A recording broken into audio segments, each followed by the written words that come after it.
Greta Thunberg নামৰ এগৰাকী তৰুণীয়ে এতিয়া উদ্বিগ্ন কৰি তুলিছে ইজৰাইলৰ প্ৰধানমন্ত্ৰী বেঞ্জামিন নেতান্যাহুক। হামাস, হুথি, হিজবুল্লাহ এইসমূহ কুখ্যাত সশস্ত্ৰ সন্ত্ৰাসবাদী সংগঠনেও গাৰ নোমেডালো লৰাব পৰা নাই এই পৰ্যন্ত ইজৰাইলৰ। 2023 চনত হামাছে ইজৰাইল আক্ৰমণ কৰাৰ পিছত হামাছকে ধৰি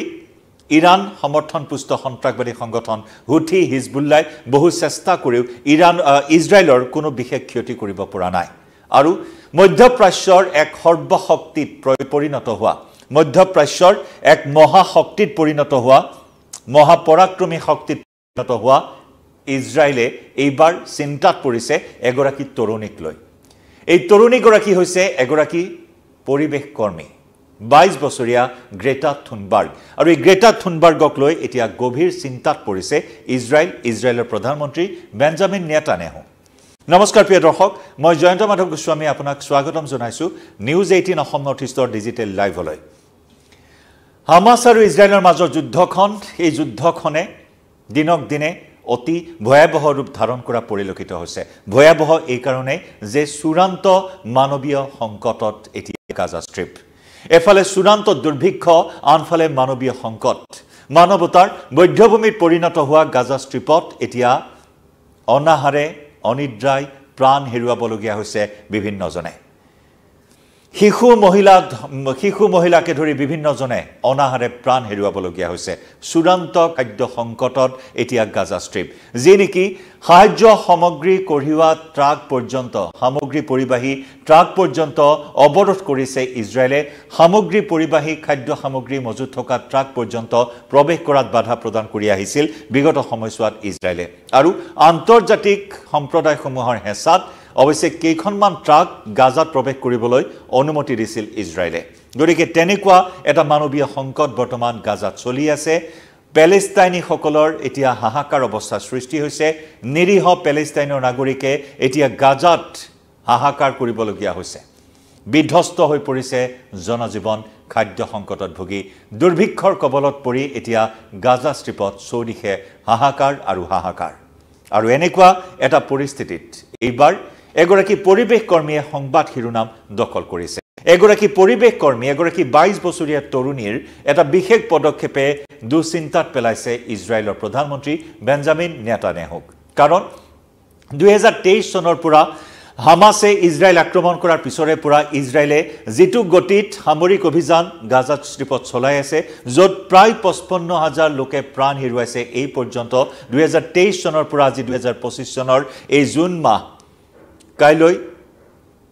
7 তাৰিখ জুনৰ, গতিকে প্ৰায়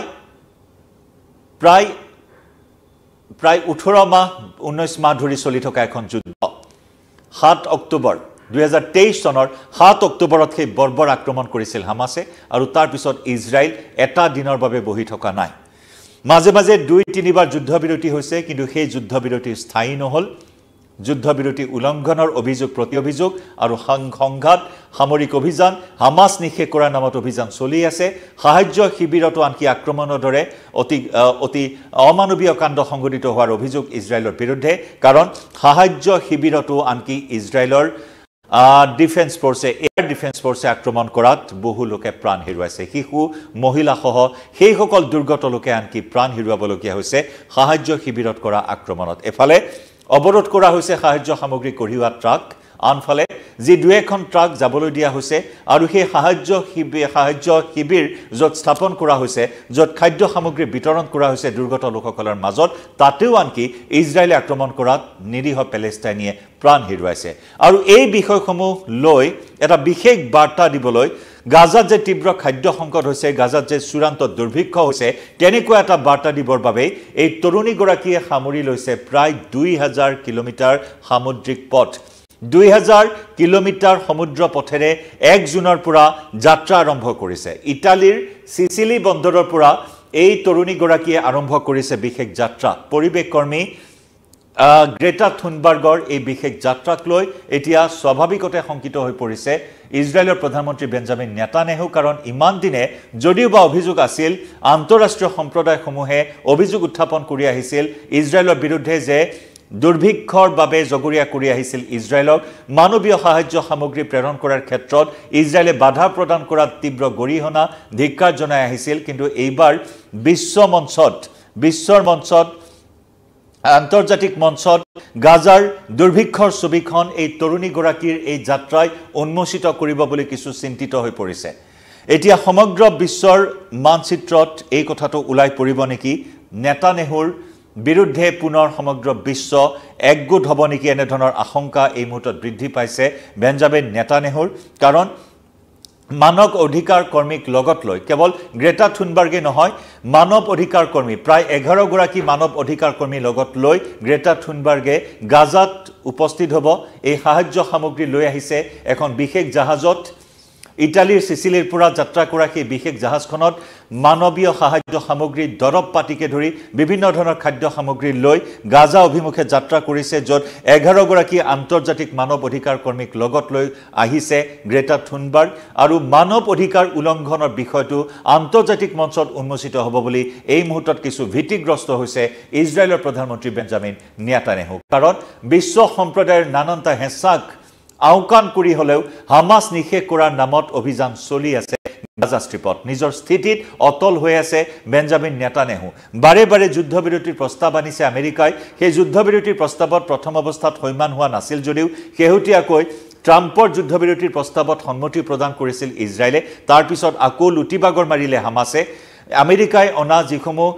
শৰ্ত আছিল সেই শৰ্তসমূহক লৈ অসন্তুষ্ট হৈ আছিল হামাস আৰু যাৰ বাবে সেই যুদ্ধবিৰতিত হৈমান নহল হামাস পিছ হুকিল হামাস আৰু যাৰ বাবে ইজৰাইলৰ প্ৰধানমন্ত্ৰী বেঞ্জামিন নেতানেহুৱে পুনৰ সামৰিক অভিযান চলাই গৈছে গাজা ষ্ট্ৰিপত একে সময়তে এই দুৰ্ভিক্ষৰ বিষয়টো এতিয়া আন্তৰ্জাতিক মঞ্চত উন্মোচিত হ'বলৈ ওলোৱা বিষয়টোক লৈ আৰু বিশেষকৈ যুদ্ধ বিধ্বস্ত গাজাত